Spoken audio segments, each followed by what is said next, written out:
전에 연합뉴스에서 이런 기사를 좀 본 적이 있습니다.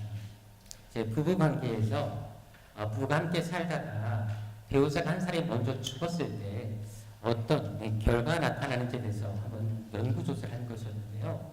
남편의 경우에는 아내가 먼저 세상을 떠나게 됐을 때 사망 확률이 30% 이상 증가한다는 그 결과물이 나왔습니다. 자, 그렇다면 아내의 경우는 어떨까요? 남편이 먼저 세상을 떠나거나 남편과 사별했을 때 아내의 사망 확률은 어땠을까요? 전혀 변동이 없었습니다. 확실히 여자분이 좀 다르다라는 생각을 좀 하게 됩니다. 그런데 한 가지 특이한 사항은 만약에 자녀가 먼저 세상을 떠나게 되면 엄마들은 사망 확률이 133% 증가한다고 나왔습니다. 그만큼 자녀가 미치는 영향이 크다는 것이지요. 사실 사랑하는 사람을 먼저 떠나보낸다는 것은 결코 쉬운 일이 아닙니다. 그래서 우리가 장례식장에 가도 많은 사람들이 통곡하는 이유가 어디 있겠습니까? 이별을 아쉬워해서 그런 것이 아니겠습니까? 하지만 신앙인들은 어떨까요? 신앙인에게 있어서 죽음, 이별은 결코 슬픈 용어가 아니라는 것입니다. 왜일까요? 신앙인들에게 있어서 죽음은 천국에서의 또 하나의 만남을 위한 하나의 과정이기 때문에 그렇습니다. 그것은 요한복음 14장에도 잘 찾아볼 수가 있는데요. 이제 예수님께서 14장의 말씀을 하실 때가 언제였냐면 이제 곧 죽음을 앞두고 계실 때였습니다. 자, 살아가는 예수님이 이제 이 땅을 떠나신다는 이야기를 듣고 제자들은 많은 절망과 근심 속에 사로잡혀 있었습니다. 그때 예수께서 그들을 향해서 하셨던 말씀이 1절에 나오는데요. 그들에게 이렇게 말씀하십니다. 너희는 마음에 근심하지 말라. 자, 예수님께서 이 땅을 떠나시면서 남겨진 제자들을 향해서 너희는 마음에 근심하지 말아라 라고 말씀을 하십니다. 그렇다면 그 이유가 어디 있을까요? 2절에 보게 되면 너희와 이별이 영원한 것이 아니다. 내가 너희를 위해서 천국을 예배하러 간다. 바로 너희와 함께 있을 그 천국을 위해서 예배하러 가기 때문에 너희와 이별은 이별이 아니다 라고 말씀하십니다. 그리고 3절에 하신 말씀 무엇입니까? 내가 다시 올 것이다. 그리고 영원히 너희와 함께 있을 것이다 라고 말씀을 하십니다. 다시 말해서 기독교인들에게서 죽음은 결국 슬픈 일이 아니라 오히려 새로운 만남을 향한 오히려 기쁜 일이라는 사실을 말해주고 있다는 것입니다. 그래서 베드로전서 1장 1절과 2절에 보게 되면 우리 성도들을 향해서 이 땅의 삶을 어떻게 표현하고 있습니까? 바로 나그네의 삶이다 라고 이야기하는 것을 볼 수 있습니다. 우리가 이 땅에 열심히 살고 있지만 이 땅의 삶은 우리의 주된 삶이 아니다. 단지 지나가는 나그네의 삶이다 라고 이야기를 하고 있는 것입니다. 그래서 우리는 다음 생애를 잘 준비할 필요가 있습니다. 왜? 이 땅의 삶은 영원한 것이 아니기 때문에 그렇습니다. 잠시 지나갈 것이기 때문에 그렇다는 것입니다. 그래서 우리의 인생 목표는 이 땅에 절대로 맞춰줘서는 안 됩니다. 다음 생에 맞춰 있어야 한다는 것입니다. 쉽게 말해서 음식으로 말한다면 이 땅의 삶은 에피타이저고 그리고 내세의 삶은 바로 메인 요리이기 때문에 우리가 다음 생애를 향해 준비할 필요가 있다는 것입니다. 그래서 예수님께서도 공생의 마지막 한 줄을 남겨놓고 사람들에게 그리고 제자들에게 가장 많이 하셨던 말씀의 그 주제가 무엇이었습니까? 바로 종말이었습니다. 재림에 대한 말씀이었습니다. 얼마나 그것이 중요했으면 이 땅을 떠나시기 전에 일주를 남겨놓고 계속 반복해서 강조했던 주제가 바로 다가올 심판을 너희가 어떻게 준비해야 되는지 그 자세에 대해서 거듭거듭 말씀하셨다는 사실이에요. 그것은 오늘 본문을 통해서도 찾아볼 수가 있습니다. 사실 우리는 달란트 비유를 너무나 잘 알고 있습니다.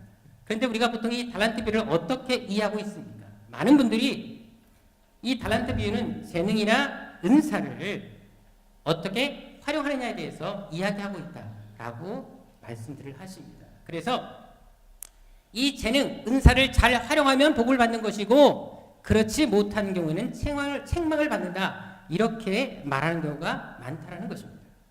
하지만 여러분들 본문을 다시 한번 자세히 읽어보시기 바랍니다. 여기는 재능의 많고 적음에 대해서 강조하고 있지 않습니다. 그리고 쟁을 통해서 남긴 그 결과에 대해서 어떤 차별적인 평가를 내리지 않고 있다는 것입니다. 실제로 21절과 23절을 비교해 보십시다. 자, 여기 보게 되면 2달란트를 남긴 사람이나 5달란트를 남긴 사람에 대해서 차별적인 대우를 하고 계십니까? 여러분 성경을 다시 읽어보시면 알겠지만 조금 더 차별하지 않습니다.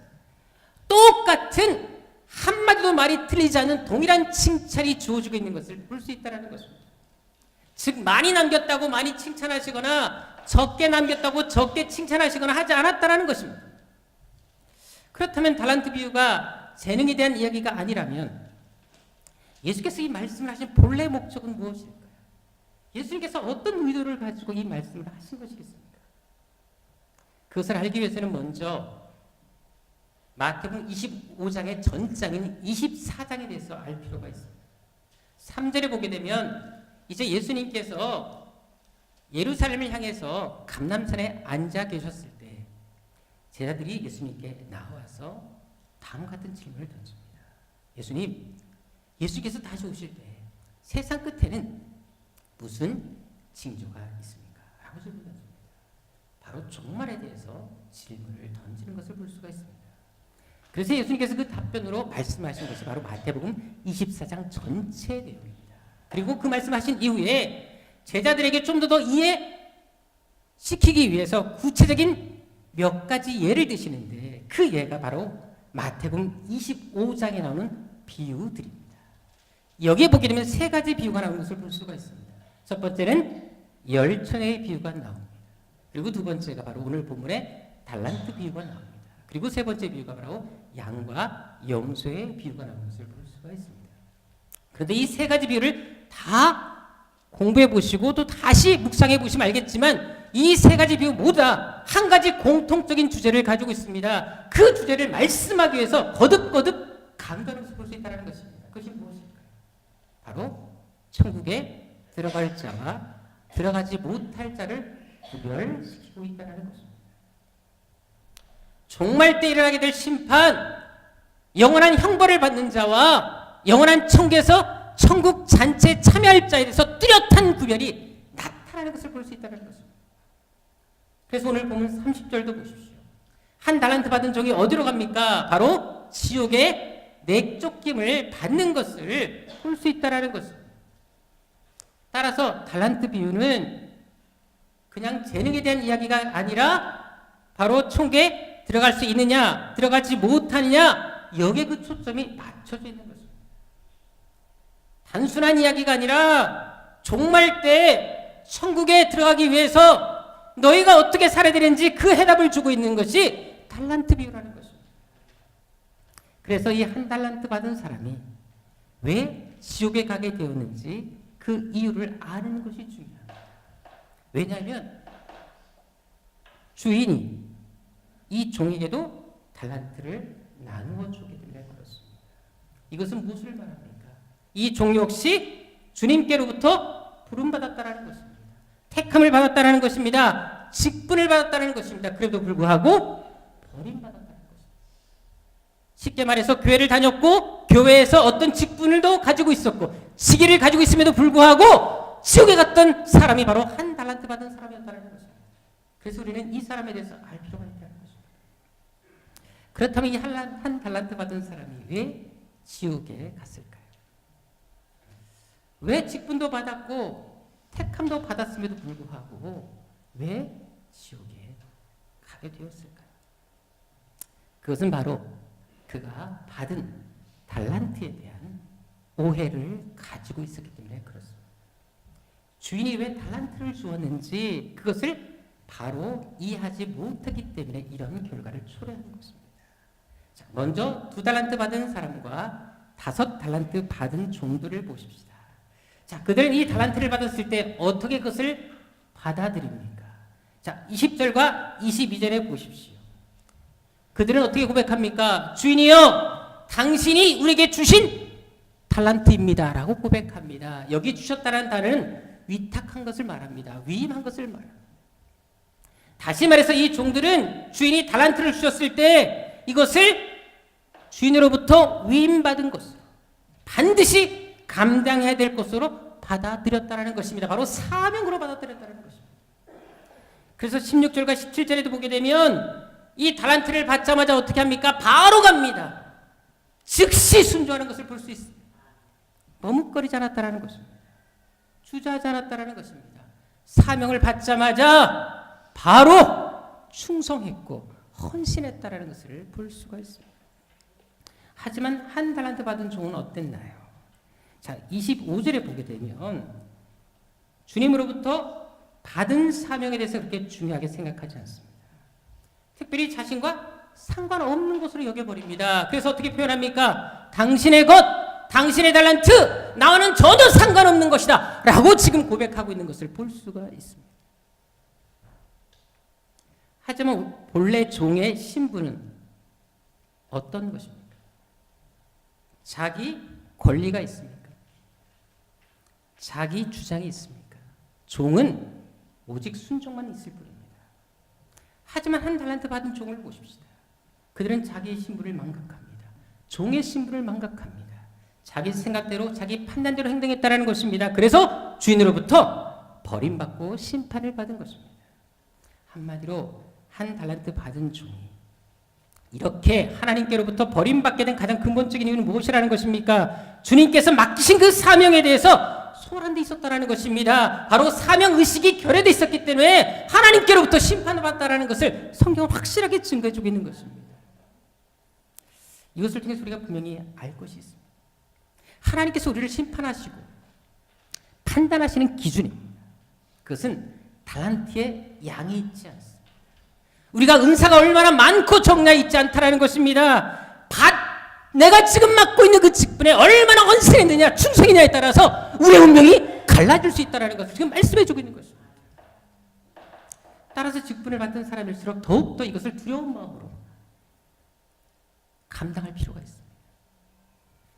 교회 안에서 어려움을 겪든 사람들 관계 속에서 상처를 받든 그것이 중요한 것이 아니라 내게 주신 사명이 있다면 그 사명을 위해서 결코 소홀하지 말아야 된다는 것입니다. 왜? 이 사명을 잘못 감당하면 한 달란트 받은 종처럼 하나님께로부터 버림받을 수 있기 때문에 그렇다는 것입니다. 그런데도 사람들 중에는 좀 힘든 일이 있으면 직분을 바로 내려놓습니다. 그래서 어떤 분은 교회에 깊이 들어가지 않습니다. 그냥 조용히 신앙생활 하고 싶어하는 분들도 계십니다. 또 직분을 맡아도 내가 원할 때 봉사합니다. 어떤 기간을 정해놓고 내가 하고 싶은 그때까지만 봉사하는 것을 볼 수가 있습니다. 하지만 오늘 본문에서 분명히 보여주고 있는 것처럼 이건 역시 하나님께 심판의 대상이 된다는 것입니다. 왜? 우리는 종이기 때문에 그렇습니다. 전에 어떤 분이 이런 말하는 것을 들어보았습니다. 직분을 잘 감당하게 되면 좋겠지만 잘못 감당하면 하나님께로 책망받기 때문에 아예 직분 안 받고 조용히 삽니다 하는 분도 계셨습니다. 하지만 꼭 기억하실 것이 있습니다. 우리가 주님께로부터 부름받았다면 성도로 부름받았다면 우리는 누구에게나 주신 사명이 있다는 사실을 아십니까? 직분자만 사명이 있는 것이 아니라 성도라면 누구에게나 주신 사명이 있다는 것입니다. 오늘 보면 15절에 보십시오. 주인이 당신의 종들을 택하실 때 어떤 것을 하십니까? 15절에 나와 있는 것처럼 그 재능대로 주셨다라고 말씀을 하십니다. 이 말은 뭘 얘기합니까? 모든 사람들에게 주신 사명, 달란트가 있다는 사실을 지금 말씀하고 있는 것입니다. 하나님은 우리를 부르실 때 그냥 부르지 않으셨습니다. 와서 예배만 드려라 이거에서 부르시지 않으셨습니다. 반드시 각자에게 주신 사명이 있다는 것을 알 필요가 있습니다. 그래서 우리는 각자에게 주신 그 달란트, 그 사명이 무엇인지를 아는 것이 정말 중요합니다. 안 그러면 나도 한 달란트 받은 사람처럼 그 달란트를 땅에 묻어줄 수 있기 때문에 그렇습니다. 그래서 우리가 교회에서 성가대로 찬양팀으로 부름받으셨습니까? 아니면 주방봉사로 밖에서 주보를 나눠주는 안내로 부름받았습니까? 아니면 목장으로 부름받았습니까? 직분자로 부름받았습니까? 안수집사든 권사든 장로든 어떤 직분자로 부름받았습니까? 그렇다면 그 부르심 앞에 먼저 충성할 필요가 있는 것입니다. 비록 나에게 주어진 일이 남에 비해서 비록 적다 할지라도 그 열심을 다해 주를 섬길 이유가 바로 여기 있습니다. 왜? 우리가 맡은 일에 대해서 반드시 결산할 날이 오기 때문에 그렇습니다. 따라서 우리가 신앙생활 할 때 어떻게 하면 주님을 기쁘시게 할지, 지금 나에게 있는 것들 중에 어떤 것으로 주님을 섬길 수 있는지 늘 고민할 필요가 있는 것입니다. 내 편한 대로 내가 하고 싶은 대로 할 것이 아니라 내가 가진 것들 중에 어떻게 하면 주를 위해 사용할 것이 있을지, 내가 주를 위해서 몸바 전시할 수 있는 것이 무엇일지를 고민하는 것이 크리스찬의 자세라는 것입니다. 만일 여러분들 생각할 때 내가 좀 건강 있는 것 같다, 그럼 몸으로 봉사하시면 됩니다. 만약 내게 물질이 좀 있습니까? 그럼 물질로 봉사하시면 됩니다. 아니면 스스로 거울을 볼 때마다 완벽해라고 고백하는 분들이 계십니까? 스스로에 대해서 자부심을 가진 분이 계십니까? 물론 저도 그 중에 한 사람입니다. 중요한 그런 마음이 있다면 여러분들 거울을 볼 때마다 이 귀한 모습을 가지고 전도해야 되겠다, 복음을 전해야 되겠다, 그런 마음을 가지시면 되는 것입니다. 특별히 가진 것이 없으십니까? 그럼 예배 때 열심히 찬양하십시오. 찬양하는 모습을 열심히 보여주십시오. 그럼 앞에 찬양하는 사람들이 감동을 합니다. 더 열심히 찬송하게 되어 있습니다. 예배 시간에 아멘 소리 크게 해주셔도 얼마나 큰 힘이 되는 줄 아십니까? 아니면 성도를 위해서 중보기도 하시라는 것입니다. 내가 할 수 있는 거 이거밖에 없다, 열심히 기도해주면 이것이 바로 하나님께 영광이 되지 않겠습니까? 정말 이것저것도 없으십니까? 그러면 성도들에게 그냥 좋은 말 한마디 격려해 주시면 됩니다. 아니면 웃어주세요. 여러분, 왜 상대방을 칭찬하고 웃어주는 것만큼 쉬운 일이 어디 있겠습니까? 이건 돈 안 들이고 하는 가장 귀한 봉사입니다. 가끔 제가 이제 아는 형님이라고 TV 프로가 있는데요, 거기 보게 되면 강호동 씨가 출연진들 앞에 항상 하는 것이 있습니다. 바로 하트를 날려주는데, 그 하트를 어떻게 날려주는 줄 아십니까? 손을 이렇게 입 앞에 갖다 댑니다. 그리고는 앙! 이렇게 했습니다. 그래서 이게 하트를 날리는 것을 볼 수가 있어요. 근데 강호동 씨가 원래 좀 유명한 분이십니다. 특히 이제 연예계에서 아주 조금 무서운 분으로 정평이 나 있었는데요, 이거 하는 순간부터 사람들이 마음에 녹아집니다. 그러면서 어머 강호동 씨 귀여워라고 하는 것들을 제가 항상 보게 됩니다. 여러분, 어려우십니까? 어렵지 않잖아요. 이거 한번 쏴줘도 상대방이 얼마나 큰 위로가 되겠습니까? 우리 옆 사람 한번 쏘아줄까요? 준비, 하나 둘 셋, 하십니다. 물론 이렇게 하라고 해도 끝까지 안 하는 분들이 계십니다. 인생 그렇게 사시면 안 됩니다. 우리가 꼭 대단한 일을 해야지만 하나님께서 기쁨이 되는 것이 아닙니다. 내게 지금 주어진 그 상황 안에서 작은 섬김이라도 최선을 다할 때 그것이 바로 우리가 달란트를 감당하는 것입니다. 중요한 것은 고린도전서 3장 8절에 이런 말씀이 있습니다. 우리가 하나님 앞에 어떤 일을 하든지 간에 주어진 그 자리에서 최선을 다해서 일을 하면, 그 사명 감당하면 반드시 하나님이 거기에 맞는 상을 주신다라고 말씀을 하십니다. 하나님에겐 공짜가 없습니다. 하지만 공짜가 없는 대신 맡긴 일에 대한 심판은 엄중하다는 사실을 기억할 필요가 있습니다. 한 칼럼에 보니까 아내에 대한 맹세라는 글이 올라온 것을 보았는데요, 아마 아내를 기쁘게 할 만한 그런 맹세를 아마 공모전을 한 것 같습니다. 그래서 사람들이 이제 거기에 그 많은 글들을 올렸는데 뽑힌 상을 받은 그런 글들이 있었습니다. 동상 수상자는 이런 글이었습니다. 아내가 나를 위해 무엇을 할지 생각하기 전에 내가 아내를 위해 무엇을 할지 먼저 생각한다. 이것이 동상 수상자였습니다. 은상은요, 나는 아내를 존경한다. 고로 나는 존재한다. 금상수상자는요, 나는 아내를 위한 역사적 사명을 띠고 이 땅에 태어났다 했습니다. 근데 특별상 수상자가 있었습니다. 그것이 뭔지 아십니까? 니들이 아내를 알아? 이거였습니다. 자, 그런데 영예의 대상 수상자가 있었습니다. 내일 지구가 멸망한다 해도 나는 오늘 설거지, 청소, 빨래를 할 것이다. 이것이 영예의 대상이었습니다. 자, 이런 마음을 가진 사람이 내 아내, 내 남편이라면 얼마나 행복할까요? 마찬가지로 우리가 하나님께 그런 존재가 될 수 있다면 하나님이 얼마나 기뻐하시겠습니까? 물론 이렇게 말하는 분도 있었습니다. 교회 열심히 하면 할수록, 교회 깊이 발을 담그면 담글수록 좋지 않은 모습을 보게 됩니다. 상처를 받습니다. 그래서 종일 교회를 다니는 것입니다. 물론 그럴 수 있습니다. 하지만 엄격히 따지면 이 말도 신앙 이기주의라는 것이 아십니까? 왜요? 나 혼자만 편하면 된다는 생각을 가지기 때문에 그렇습니다. 하지만 분명히 기억할 것이 있습니다. 우리는 다 하나님께 부름받은 존재라는 것입니다. 각자에게 사명이 있다는 것입니다. 중요한 것은 그런 사명을 망각했기 때문에 오늘 본문에 한 달란트 받은 사람이 책망을 받은 것입니다. 사명을 받았지만 땅에 묻어둔 것입니다. 하지만 5달란트, 2달란트 받은 사람을 보십시오. 사실 여러분들 장사한다라는 게 늘 성공이 보장된 일입니까? 장사다 보면 망할 수 있습니다. 창업했다가 폐업하는 분들이 얼마나 많습니까? 음식점을 냈다가 문을 닫는 분들이 얼마나 많으십니까? 장사라는 것은 100% 성공이 보장되지 않았습니다. 오히려 더 많은 실패를 전제해야 됩니다. 가진 소유를 다 잃어버릴 수가 있고 받았던 달란트를 다 없애버릴 수가 있다는 것입니다. 실패할 수 있다는 것입니다. 자, 그런데 이 두 사람을 보십시다. 그 실패를 두려워하지 않습니다. 망할지라도 그 일로 인해서 가진 달란트를 다 없어지고 다 잃고 상처를 받는다 할지라도 그럼에도 불구하고 오직 주인이 지시한 것만 생각합니다. 그 일에 올인한 것을 볼 수 있다는 것입니다. 그래서 그런 말도 있지 않습니까? 끓는 냄비에는 파리가 앉지 않는다라는 말입니다. 냄비가 식기 때문에 그래서 파리가 앉는 것입니다. 우리도 마찬가지입니다. 우리의 열정이 식기 때문에 악한 자가 틈타는 것이고 시험에 들 일이 찾아오는 것입니다.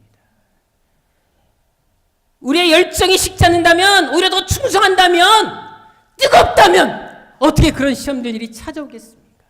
그래서 만약 교회를 하다가 혹시라도 상처받는 일이 생기십니까? 속상한 일이 생기십니까? 그러면 사역을 그만두려고 하지 마시고 2달란트, 5달란트 받은 사람들처럼 그저 더 충성하시면 됩니다. 헌신하면 됩니다. 그럼 하나님께서 알아서 모든 문제를 해결해 주실 것이고 우리의 그 아픔도 위로해 주시고 갚아 주실 것입니다. 실제로 오늘 본문에 한 달란트 받은 사람들의 행동을 보십시다. 그가 왜 달란트를 땅에 묻어 두었습니까? 25절에 보게 되면 그는 상실에 대한 받은 달란트를 잃어버릴까 봐 두려워합니다. 열심히 하다가 잘못될까 봐, 열심히 하다가 상처받을까 봐 두려워했다라는 것입니다. 그래서 그는 현상 유지에만 힘을 씁니다. 그냥 지금처럼 그냥 잘 있으면 되지 않겠나. 그래서 땅에 그 달란트를 묻어둔 것입니다. 게다가 당시에는 재산을 어디다 보관했지요? 은행에 보관하는 것이 아니라 땅을 파고 땅에 보관했습니다. 가장 일반적인 관습이었습니다. 이것은 뭐를 얘기할까요? 이 종은 남들이 하는 만큼 하면 된다고 생각했다는 것입니다. 남들처럼 적당히 하면 된다라는 생각을 가지고 있었다는 것입니다. 2달란트, 5달란트 받은 사람처럼 그렇게 열심히 죽도록 충성할 필요가 뭐가 있느냐? 더 많은 사람들은 평범하게 신앙생활하고 있지 않느냐? 이런 생각을 가지고 있었다는 것입니다.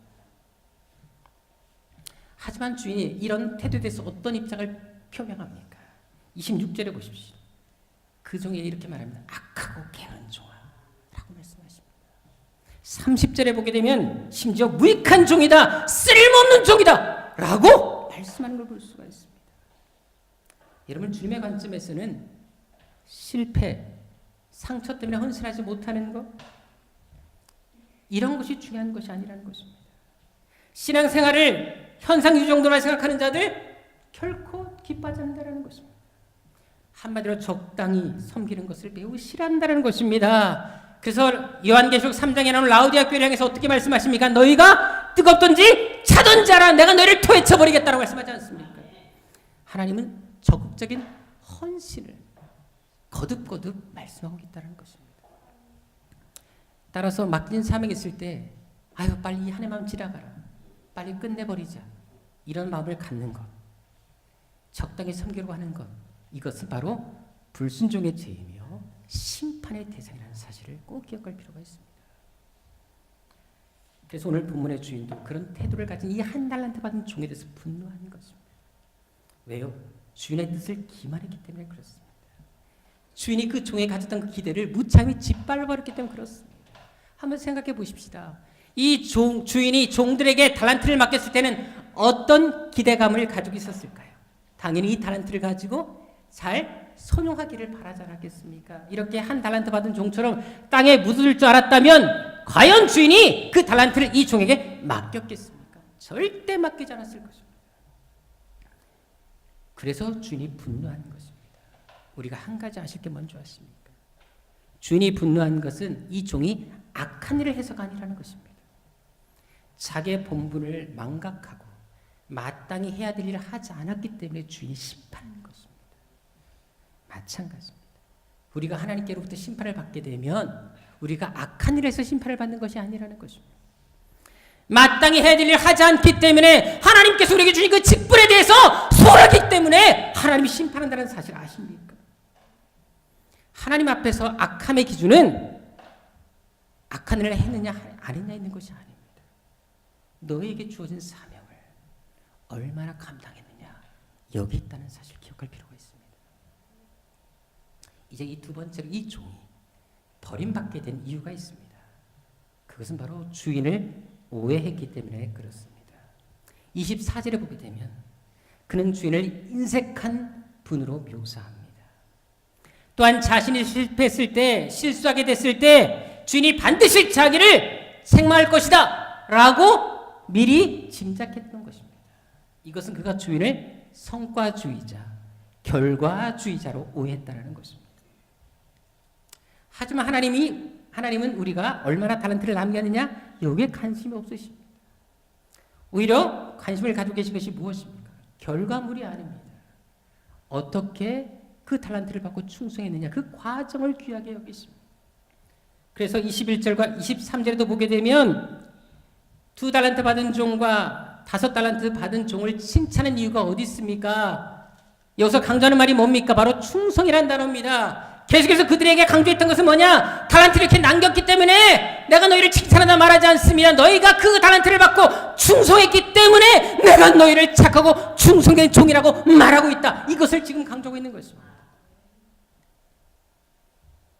하지만 1달란트 받은 종에게는 그런 충성을 찾아볼 수 없습니다. 아예 마음조차도 없었습니다. 그것은 16절과 18절을 비교해 보시면 알 수가 있는데요. 자, 5달란트 받은 종, 2달란트 받은 종이 달란트를 받자마자 바로 가지 않습니까? 그런데 18절에도 보게 되면 1달란트 받은 자도 갑니다. 근데 보시오, 방향이 다릅니다. 실제로 여기 가다라는 말은 우리 한글 성경에는 똑같은 단어가 나오지만 원어 성경에는 두 단어가 완전히 다른 단어가 쓰여지고 있습니다. 앞에 단어는 어떤 목적을 가지고 중요한 뜻을 가지고 한 방향으로 나아가는 것을 이야기한다면 두 번째 1달란트 받은 종이 갔다라는 표현은요, 어떤 대상으로부터 완전 등을 돌리고 떠나가는 것을 말을 합니다. 완전히 다른 단어예요. 이것은 뭐를 얘기하겠습니까? 1달란트 받은 종은 달란트를 받자마자 바로 처음부터 땅에 묻을 생각을 했던 것입니다. 헌신의 마음이 없었습니다. 열심도 열정도 없었다는 것입니다. 감동도 없었어요. 이렇게 귀한 달란트를 나에게 주셨다, 이런 마음조차 없었습니다. 그냥 주셨으니까 받는다, 이런 마음이었다는 것입니다. 저도 이제 목회를 할 때 보면 성도들에게 어떤 직분을 주거나 어떤 사역에 대해서, 동역에 대해서 이렇게 권유할 때가 있습니다. 물론 다 예스하지 않습니다. 노하는 분들도 제법 계십니다. 그때마다 제가 주님의 마음을 조금 알 것 같아요. 그리고 또 한 가지 뭔지 아십니까? 맡겼을 때 정말 잘하든 못하든 그냥 뭔가 애쓰는 모습 보게 되면 그렇게 사랑스럽고 이쁩니다. 결과물이 중요하지 않습니다. 사람마다 능력의 차이가 있을 수 있거든요. 그런데 뭔가 하려고 하는 그 모습 보면 더 사랑스럽고 평생 함께 동역하고 싶다, 그런 마음이 듭니다. 그런데 뭐 결과물을 잘 내놓지만 할 때마다 부정적인 사람은 함께 동역하고 싶지가 않을 때가 많습니다. 그래서 제가 누누이 말씀드리는 것처럼 헌신도요, 늘 하는 사람이 하지 헌신 안 하는 사람은 헌신 안 합니다. 순종도 하는 사람이 순종하지요, 불순종하는 사람은 늘 불순종합니다. 매사에 불평이 있는 사람은요, 그 불평이 한 번으로 끝나지 않습니다. 모임할 때마다, 만날 때마다 사람들과 함께 불평을 쏟아냅니다. 부정적인 사람들 매사에 부정적일 수밖에 없다는 것입니다. 1달란트 받은 종이 바로 그런 인생을 산 것입니다. 그래서 하나님이 그를 심판하실 수밖에 없었습니다. 심지어 그에게 주신 달란트를 어떻게 합니까? 28절에 보면 빼앗아 버립니다. 여러분 이걸 잘 보실 필요가 있습니다. 하나님은 우리가 해야 될 사명을 감당하지 못할 때 그 촛대를 옮기신다는 것입니다. 하나님은 여러분들을 아쉬워서 여러분들 없다 해서 하나님이 아쉬울 게 없다는 것입니다. 우리가 쓰임받을 수 있다는 사실이 얼마나 감격스러운 줄 아십니까? 하나님께서 우리에게 맡기실 일을 우리가 감당하지 않을 때 하나님은 두 번 다시 그 일을 맡기지 않겠다는 것입니다. 아예 박탈해버리겠다. 그 기회를 더 이상 주지 않겠다. 이것이 하나님의 마음이라는 사실을 아십니까? 그리고 한 달란트를 뺏어서 누구에게 주십니까? 10 달란트 가진 자에게 주는 것을 볼 수 있습니다. 여러분, 하나님은요 충성된 자에게는 더 많은 것을 주십니다. 하나님께 헌신하게 되면 하나님은 절대로 그냥 넘어가지 않는다는 것입니다. 충성한 만큼 하나님께서 갚아주신다는 사실을 말씀해 주는 것입니다. 실제로 21절에 보십시오. 5 달란트 받은 사람, 2 달란트 받은 사람에게 주님께서 어떤 말씀하십니까? 네가 적은 일에 충성하기 때문에 내가 많은 것을 맡겨주겠다. 여러분들, 하나님은 우리가 당신을 위해서 뭔가 일을 하지 않습니까? 그러면 우리가 그 작은 일을 할지라도 하나님은 갚아줄 때 어떻게 갚아준다? 많이 갚아주십니다. 하나님에게서 기본적인 게 법칙이 몇 번부터 들어갑니까? 몇 배? 30배부터입니다. 적은 일에 충성하게 되면, 내가 지금 맡고 있는 그 일에 충성하게 되면 하나님은 엄청난 것으로 갚아주신다는 것입니다. 자, 그렇다면 여기 달란트가 얼마 정도 될까요? 자, 여기 한 달란트는 화폐 단위로 계산하게 되면, 원래 무게 단위였는데 화폐 단위로 계산하게 되면 노동자가 약 20년 동안 일을 해야지 벌을 수 있는 돈입니다. 자, 그렇다면 계산 한번 해볼까요? 자, 그렇다면 잘 생각해 보십시다. 만약에 노동자가 20년 동안 일해서 돈을 번다면 하루 일당을 10만 원만 잡는다 그러면 2 달란트는 얼마 정도 나올까요? 제가 계산했습니다. 14억이 넘습니다. 여러분, 2 달란트도 14억이 넘습니다. 그럼 1 달란트도 7억이 넘는 것입니다. 그렇다면 5 달란트는 얼마일까요? 36억이 넘습니다.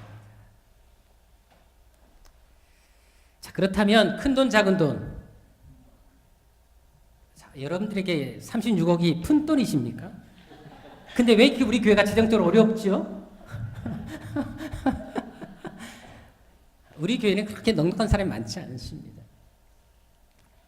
여러분들 14억, 36억 큰 돈입니다. 자, 그런데 보세요. 남긴 게 2배였다면 14억의 2배는 28억입니다. 36억의 2배는 72억입니다. 자, 그런데 보십시다. 여러분들, 하나님께서 보실 때 28억도 72억도 적은 것에 불과합니다. 그럼 하나님께서 많은 것을 맡기겠다는 것은 무엇을 말합니까? 여러분, 이건 상상을 초월합니다. 하나님께 헌신하게 되면 너희가 생각지 않았던 상상지 못할 복을 주겠다. 하나님의 약속입니다. 이것이 바로 달란트 비유라는 사실을 아십니까? 그런데 이런 복이 누구에게 주어진다? 충성하는 자에게 주어집니다. 그것도 어떻게 충성하는 자? 한번 충성하는 자? 아니면 착각하지 마십시다. 여기 충성했다는 말을 원어적인 의미를 찾아보게 되면 잠깐 충성한 거, 한시간으로 충성한 것이 아니라 계속적으로 충성한 것을 말합니다. 정확하게 뜻을 얘기하면 예수님이 오실 때까지 그 충성의 자리에 머물러 있는 그 사람에게 이런 복을 주시겠다 말씀하고 계시는 것입니다. 이런 복 받고 싶으십니까? 28억이 돈도 아닌 것처럼 느껴지려고 하십니까? 끝까지 충성하시면 됩니다. 적당히 충성이 아니라 온전히 헌신하시고 충성하시면 반드시 하나님 갚아주신다고 말씀하시는 것입니다. 변함없이 충성하는 자에게, 헌신하는 자에게 반드시 주겠다. 이것이 바로 달란트 비유입니다. 하지만 반대로 충성하지 않는 자에게는 어떤 형벌이 주어집니까? 30절에 나온 것처럼 지옥의 형벌이 기다리고 있습니다. 여러분, 하나님은 정확하십니다. 충성하게 되면 천국에서 누릴 그 영광이 어마어마하겠지만 충성하지 않는 자에게 무서운 지옥의 심판이 기다리고 있다. 이것을 말씀하고 계신 것입니다. 그래서 오늘 본문 29절에도 보게 되면 영적 세계에도 빈익빈 부익부가 있다고 말씀하십니다. 그런데 이 말씀은 이미 이전에도 예수께서 하신 말씀이었습니다. 마태복음 11장 13절과 11장 12절에 보게 되면 이미 말씀하셨습니다. 거기에 보게 되면 이미 말씀하셨습니다. 있는 자는 더 넉넉하게 될 것이다. 없는 자는 있는 것도 빼앗기게 될 것이다. 천국은 침노하는 자의 것이다. 따라서는 우리 새학교 성도들이 이런 영적 축복에서 빈익빈 부익부에서 부익부가 되기를 주님으로 축원합니다. 오히려 하나님께서 복 주고 싶어서 견딜 수 없는 그런 마음 품기를 간절히 소망합니다. 그러기 위해서 내가 지금 어떤 모습으로 직분을 감당하고 있는지, 사명을 감당하고 있는지 돌아볼 필요가 있습니다. 정말 5달란트, 2달란트 받은 사람들처럼 언제나 순종의 자리에 머물러 있는지, 죽도록 충성하고 있는지,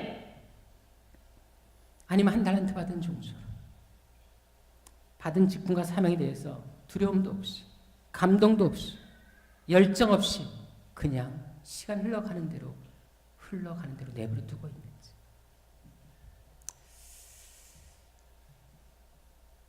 설교가로 되게 유명했던 스펄전 목사님이 계십니다. 제가 그분 책을 참 많이 봤는데요. 그분이 목회하던 교회 성도 수는 4,366명이었습니다. 당시 영국에서 가장 큰 교회를 다니고 계셨는데요. 근데 이분이 하루는 설교할 때 이런 말씀하셨습니다. 사랑하는 성도 여러분, 제게 주님을 향해 뜨거운 가슴을 가진 사람, 가슴이 뜨거운 사람 12명만 있다면 이 런던의 삭막하고 고독한 환경을 기쁨이 충만한 곳으로 바꿀 수 있습니다. 그러나 4,366명이 있다 할지라도 전부가 다 미지근한 성도라면 저는 아무것도 할 수가 없습니다. 가슴이 뜨거운 12명만 있다면 이것은 오늘날 주님께서 우리를 향한 외침이기도 합니다. 여러분, 교회는 숫자가 중요하지 않습니다. 주님을 향해 이런 뜨거운 가슴을 가진 사람들, 환경과 상황과 여건을 떠나서 남들이 나를 어떻게 판단하든지 간에, 나에게서 어떤 이야기가 오가든지 간에, 그럼에도 불구하고 하나님을만 바라보고 하나님을 위해서 그렇게 헌신할 수 있는 가슴이 뜨거운 12명이 된다면 하나님께서 얼마나 기뻐하시겠습니까? 이 12명의 이름에 여러분들이 이름이 들어갈 수 있으면 얼마나 좋겠습니까? 그리고 하나님의 나라와 이 세한교회 역사에 그런 사람이 될 수 있다면 얼마나 하나님이 행복하실까요? 요즘 제가 어머님이 계시는 요양원에 갈 때마다 느끼는 것이 있습니다. 요양원에 가시면요, 모든 분들이 다 마지막 날을 기다리고 있다는 것입니다. 그분들 볼 때마다 그런 생각이 듭니다. 이분들도 한때 우리처럼 잘 움직이셨고 걸어다니셨을 것이며 큰 일도 했던 분이 계실 것이고, 한때 또 나름대로 잘 나가는 분도 계셨을 것입니다. 또 큰 돈도 만지신 분도 계실 것입니다. 근데 지금은 아무것도 못하고 그저 죽음만 기다린 채 누워 계시는 것들을 볼 수 있다는 것입니다. 저는 그분들 볼 때마다 그런 마음이 듭니다. 우리도 그런 날이 분명히 올 것인데, 그렇다면 무엇을 하다가 그 마지막을 맞이하겠는가 합니다. 만일 예수를 위해서 아무것도 하지 않고 이대로 죽는다면 우리 인생이 어떨까요? 또 하나님께서 맡기는 그 사명을 감당한다고 했음에도 불구하고 적당히 감당했다면 나중에 주님 앞에 갔을 때 너 뭐 하다 왔니라고 물어보신다면 뭐라고 대답하시겠습니까? 1달란트 받은 종과 무엇이 다르겠습니까? 요즘 시간이 참 빨리 간다는 생각이 듭니다. 이제 저도 50대 중반을 향해 가다 보니까 이제 시간이 빨리 간다는 생각이 참 많이 듭니다. 우리 역시 언젠가는 인생 마지막 시점을 맞이하게 될 것입니다. 그것이 오늘일 수 있고 내일일 수도 있습니다. 그렇다면 우리가 그날을 어떻게 맞이해야 되겠습니까? 잠시 있다가 없을 이 세상의 삶에 안주할 것이 아니라 영원한 삶이 기다리고 있는 저 내 세를 향해 우리의 삶의 결단, 시간 결단이 있어야 되지 않겠습니까? 우리 새학교 성도들만큼은 1달란트 받은 종처럼 부르심을 받았고 택함도 받았고 직분도 받았음에도 불구하고 버림받는 그런 사람들이 아니라 2달란트, 5달란트 받은 종처럼 언제든지 착하고 충성된 종이다 라고 그런 말을 들을 수 있는, 예비된 천국의 잔치에 들어갈 수 있는 그런 성도들이 되시길 주님으로 축원합니다. 다가올 그날을 준비하며 후회 없이 주님을 맞이할 수 있는 정말 이 시대 마지막 남은 하나님의 자부심이 되고 자랑이 되는 그런 성도 되시기를 주님으로 축원합니다. 기도하겠습니다. 아버지 하나님, 달란트 비유를 주님께서 십자가 지시기 바로 직전에 말씀하신 이유가 어디 있겠습니까? 우리는 다 달란트를 받은 종입니다. 종입니다. 그래도 불구하고 우리는 너무나 우리가 말이 많습니다. 우리의 의지대로 삽니다. 우리의 생각대로 주장대로 살 때가 얼마나 많은지 모릅니다. 아버지 하나님, 정말 말씀이 중심이 되고 하나님의 뜻이 내 삶의 중심이 되며 하나님께서 원하시는 그 삶의 목표가 내 삶의 목표가 되게 하여 주옵소서. 이 세상에 안주하지 말게 하여 주옵시고 다가올 저 세상을 기대하며 내 세를 기약하며 천국의 소망을 갖고 살아가는 우리들이 되게 하여 주옵소서. 아무 낙이 없다고 할 해가 가깝기 전에, 아무 힘이 없어 아무것도 할 수 없는 그런 무능력한 시기가 오기 전에, 지금 움직일 수 있을 때, 헌신할 수 있을 때, 기회 있을 때 충성하는 하나님의 종 되게 하여 주옵소서. 존귀하신 예수님의 이름으로 기도드립니다.